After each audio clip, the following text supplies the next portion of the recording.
요한복음 14장 15절에서 24절까지의 말씀입니다. 요한복음 14장 15절에서 24절까지의 말씀입니다.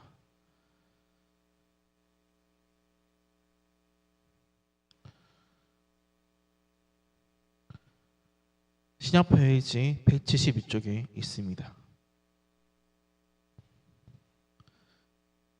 다 찾은 줄 믿고 우리 한 목소리 봉독하도록 하겠습니다. 너희가 나를 사랑하며 나의 계명을 지키리라. 내가 아버지께 구하겠으니 그가 또 다른 보혜사를 너희에게 주사 영원토록 너희와 함께 있게 하리니 그는 진리의 영이라. 세상은 능히 그를 받지 못하나니 이는 그를 보지도 못하고 알지도 못함이라. 그러나 너희는 그를 아나니 그는 너희와 함께 거하시며 또 너희 속에 계시겠습니다. 내가 너희를 고아와 같이 버려두지 아니하고 너희에게로 오리라. 조금 있으면 세상은 다시 나를 보지 못할 것이로되 너희는 나를 보리니 이는 내가 살아있고 너희도 살아있겠음이라. 그날에 내가 아버지 안에 너희가 내 안에 내가 너희 안에 있는 것을 너희가 알리라. 나의 계명을 지키는 자라야 나를 사랑하는 자니 나를 사랑하는 자는 내 아버지께 사랑을 받을 것이요 나도 그를 사랑하여 그에게 나를 나타내리라. 가롯이 아닌 유다가 이르되 주여 어찌하여 자기를 우리에게는 나타내시고 세상에는 아니하려 하시나이까. 예수께서 대답하여 이르시되 사람이 나를 사랑하며 내 말을 지키리니 내 아버지께서 그를 사랑할 것이요 우리가 그에게 가서 거처를 그와 함께 하리라. 나를 사랑하지 아니하는 자는 내 말을 지키지 아니하나니 너희가 듣는 말은 내 말을 아니요 나를 보내신 아버지의 말씀이니라. 아멘. 주님 이 시간 함께 하시고 인도하여 주옵소서. 예수님의 이름으로 기도합니다. 아멘.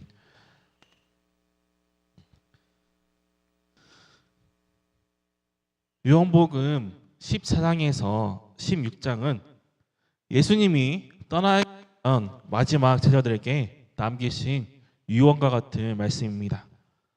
제자들도 예수님이 떠나시며 어떻게 하나라는 근심과 염려가 많았습니다. 예수님은 마지막 유언과 같은 말씀을 통해 내가 떠나도 왜 걱정이 없는지, 예수님이 이 땅에 왜 오셨으며 떠나면 무슨 일이 일어날 것이며 떠나더라도 어떻게 하나님의 나라가 위협으로 이어질 것인지에 대해 제자들에게 알려주시며 매듭을 맺고 있습니다. 15절에 너희가 나를 사랑하며 나의 계명을 지키라 되어 있습니다. 우리말 사과 있죠. 사과는 과일을 뜻하기도 하지만 용서로 비는 것도 뜻하기도 합니다. 또한 눈은 우리의 눈도 있고 하늘에서 내리는 눈도 있습니다. 요한복음 3장 16절입니다. 하나님이 세상을 이처럼 사랑하사 독생자를 주셨으니 라고 증거합니다. 하지만 요한일서 2장 15절은 이 세상이나 세상에 있는 것을 사랑하지 말라고 증거하고 있습니다. 하나님은 창조주이시니 세상을 사랑해도 괜찮고 사람은 피조물이니 세상을 사랑하면 안 된다는 의미가 아닙니다.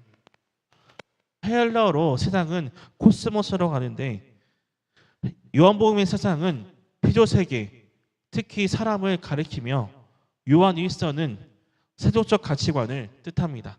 같은 세상이지만 원어에 따라 사람을 가리키고 세속적 가치를 의미합니다. 계명도 마찬가지입니다. 로마서 7장 9절에 율법을 깨닫지 못했을 때에는 내가 계명이 이름에 죄는 살아나고 나는 죽었도다 라고 증거합니다. 하지만 한 율법사가 예수님을 시험하기 위해서 어느 계명이 가장 크냐고 질문했을 때 예수님께서 하나님 사랑과 이웃을 사랑하라고 말씀하셨습니다. 마태복음 22장 40절입니다. 이 두 계명이 원 율법과 선지자의 강령이라고 말씀하셨습니다. 둘 다 계명 헬라어로 엔톨레이지만 로마서의 계명은 율법이라는 의미로 사람을 정죄하는 도구, 자신의 의로움을 나타내는 것이며 마태복음의 계명은 하나님의 백성으로서 또 하나님의 자녀로서 마땅히 지켜야 할 도리입니다. 로마서에는 율법을 하는 것이고 또 마태복음에 있는 것은 같은 계명이지만 도리라는 것입니다. 우리가 하나님을 사랑하면 우리는 하나님의 말씀대로 살아야 할 것이 우리의 도리입니다. 또 15절부터 22절 말씀은 성령님의 오심과 예수님이 다시 오심을 언급한 부분이며 계명을 지키라는 권면이 감싸고 있는 구조입니다. 15절은 예수님을 사랑하면 계명을 지키라는 권면으로 시작하고 21절에서는 예수님의 계명을 지키는 자가 예수님을 사랑하는 자라고 말씀하고 계십니다. 성경에는 총 613개의 계명이 있습니다. 그 중에 248개는 하라는 계명과 385개의 계명은 하지 말라는 계명이 있습니다. 어떻게 그 계명을 다 지킬 수 있겠습니까? 그렇지만 예수님께서는 계명을 지킬 수 있는 방법을 알려주십니다. 바로 예수님을 사랑하면 계명을 지키는 것이기에 사랑하는 것이 먼저라고 알려주고 계십니다. 새 계명을 우리에게 주셨습니다. 하나님을 사랑하고 이웃을 사랑하라고 말씀하셨습니다. 또한 21절에 나의 계명을 지키는 자라야 나를 사랑하는 자니 나를 사랑하는 자는 내 아버지께 사랑을 받을 것이요 나도 그를 사랑하여 그에게 나를 나타내시라. 주님을 믿는다는 것, 주님을 사랑한다는 것은 곧바로 주님의 말씀 따라 사는 것입니다. 예수님이 보내신 진리의 성령님이 제자들에게 예수님을 계시함으로 예수님은 제자들에게 다시 오셔서 당신을 나타내시고 그들 안에 거처를 삼으시고 그들 안에 거하신다고 말씀하고 계십니다. 라는 것은 원어의 엠피노조로서 내면의 모습을 밝혀 드러내는 것을 의미합니다. 예수님을 사랑하는 자에게 모든 속성을 아낌없이 드러내 보일 것입니다. 16절에 내가 아버지의 구역이 있으니 그가 또 다른 보혜사를 너희에게 주사 영원토록 너희와 함께 있게 하리니. 제자들과 예수님은 3년 동안 함께 동행했습니다. 따르라고 하실 때 제자들에게 몇 배나 대갚아 주시라고 약속하셨고 예수님은 많은 표적과 말씀으로 알려질 만큼 이제 무언가 해보받았는데 자꾸 가신다고 하니 어떻게 하지라는 생각이 먼저 들었습니다. 그러나 예수님이 가시더라도 걱정하지 말라는 이유는 아버지께서 또 다른 보혜사를 보내주시겠다고 약속하셨습니다. 제자들은 예수님 이제 익숙해졌고 예수님 많은 기적을 베풀으셔서 예수님께서 이제 로마로 구인을 물리칠 거라는 허망도 같이 있었습니다. 그러나 하나님께서는 하나님의 뜻에 따라 하늘 올라가실 것과 그리고 너에게 보혜사 성령을 보내시겠다고 말씀하고 계십니다. 이것은 신앙생활의 중요한 열쇠 같습니다.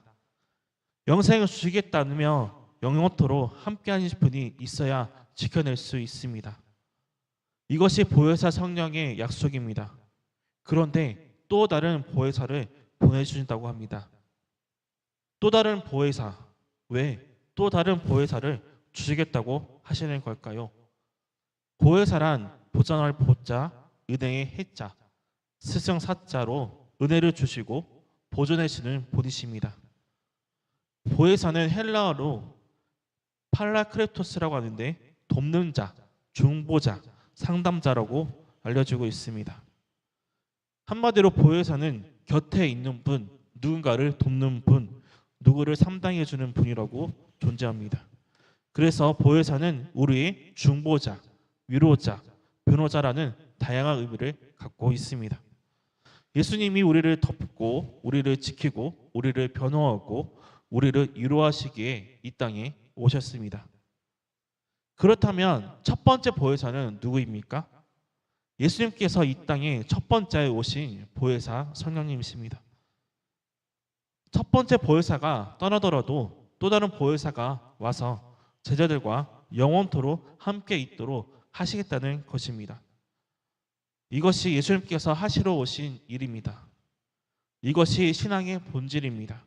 그렇다면 보혜사 성령은 도대체 어떤 분이실까요? 17절입니다. 함께 읽도록 하겠습니다. 그는 진리의 영이라 세상은 능히 그를 받지 못하나니 그러한 그는 너희와 함께 거하시며 또 너희 속에 계시겠습니다. 예수님은 제자들에게 또 다른 보혜사 성령이 어떤 분인지 설명해 주십니다. 진리의 영, 보혜사 성령은 진리의 영이십니다. 그럼 진리란 무엇입니까? 그것은 하나님과 그 보내주신 메시아이신 예수님을 아는 것입니다. 성령 안에 있을 때, 진리 안에 있을 때, 예수님 안에 있을 때 바로 그것이 예배입니다. 진리의 영, 예수님의 영이 우리 안에 계실 때 예배적인 삶이 가능하게 됩니다. 또한 그는 너희와 함께 거하시며 또 너희 속에 계시겠습니다. 우리 안에 계시는 성령님께서 주인 자리를 제대로 내어주시는 삶을 저와 여러분들이 살아가길 원합니다. 내가 내 주인으로 살아있으면 성령님께서 역사하지 않으십니다. 내 안에 주인의 자리를 성령님께 내어주셔야 합니다. 성령님은 영원히 우리와 함께 하시며 우리에게 하나님의 말씀을 가르쳐 주시고 생각나게 하시며 우리 안에서 그리스도를 증거하며 우리를 진리로 인도하십니다. 성령님은 우리의 연약함을 도와 성도들을 위해 말할 수 없는 탄식으로 친히 간구하고 계십니다. 보혜사 성령님이 우리 각자에게 오셨다는 것은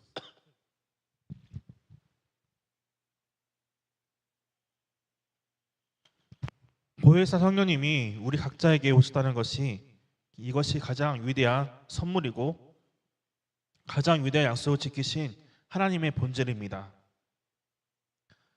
너무나도 감사하고 감격적이고 은혜로워서 날마다 주님을 따를 수 있게 되는 것이고 주님을 사랑할 수 있게 되는 것입니다. 그래서 굳이 613개의 계명을 이식하지 않아도 계명을 지키는 놀라운 삶을 살게 되는 것입니다. 18절에 내가 너희를 고와 같이 버려두지 아니하고 너에게로 오리라. 성경에서 과부, 나그네와 함께 사회적 약자로 보호해야 할 대상으로 고아가 언급됩니다.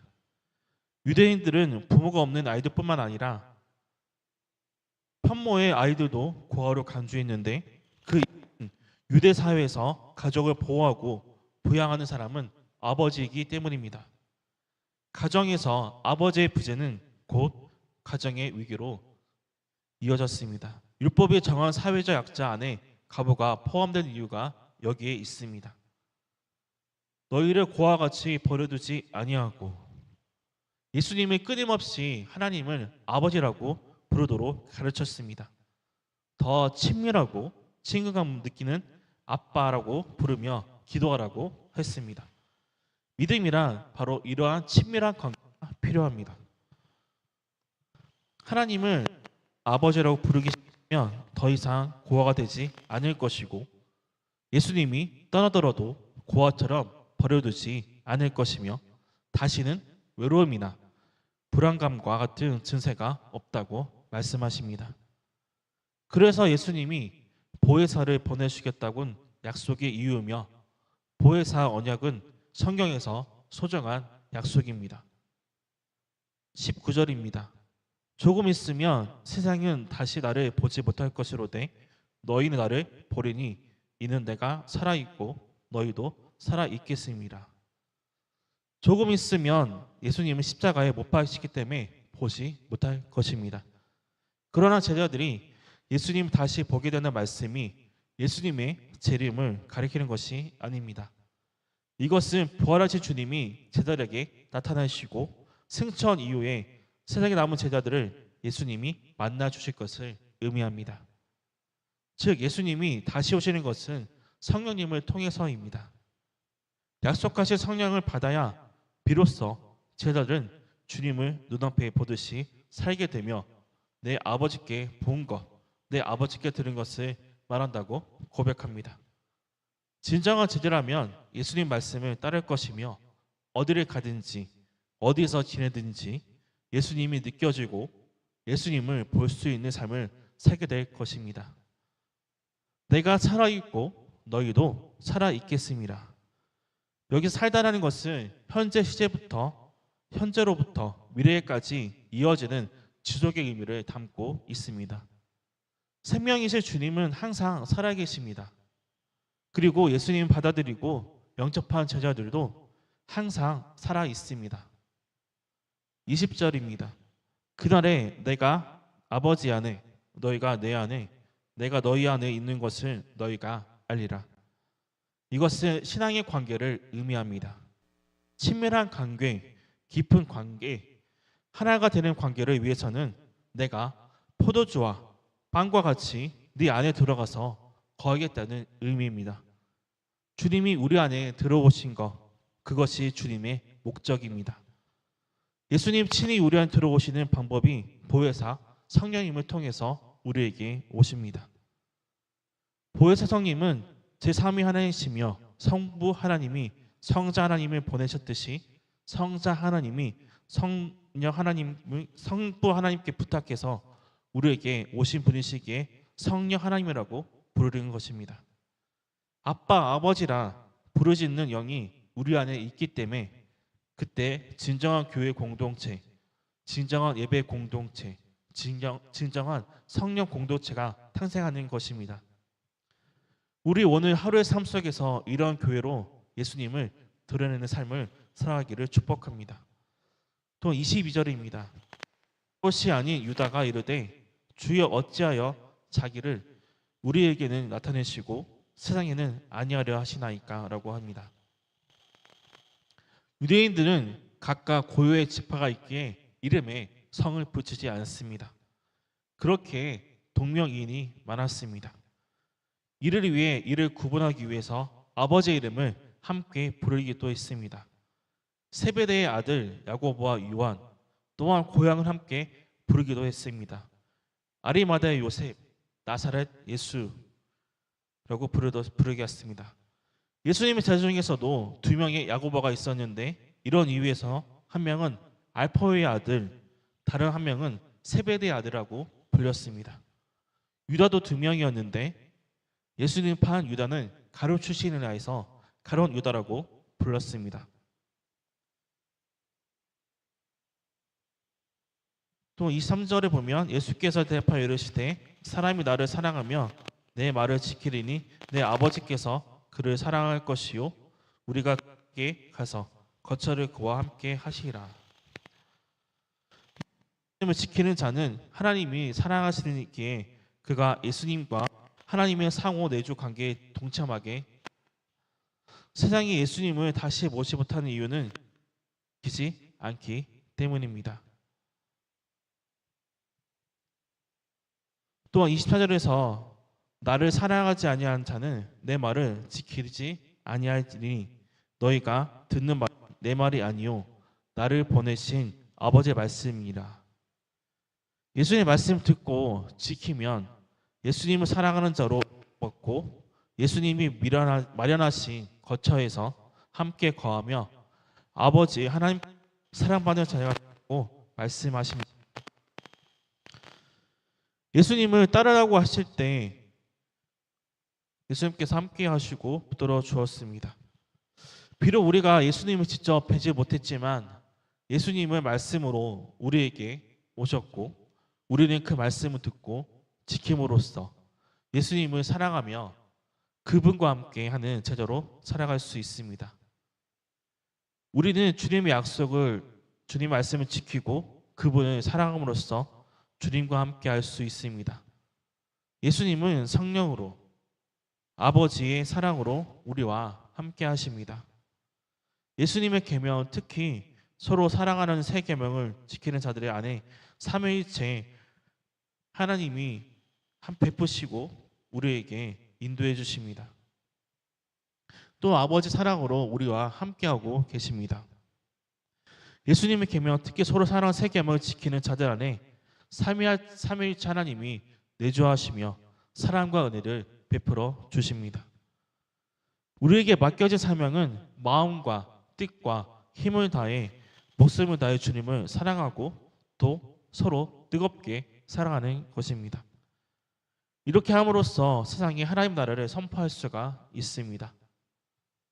성령은 내 삶의 주관자가 되시고 내 인이요 인도자가 되십니다. 우리를 진리로 가운데로 인도하시는 성령님과 함께 매일매일의 삶을 살아가는 저와 여러분 되기를 소망합니다.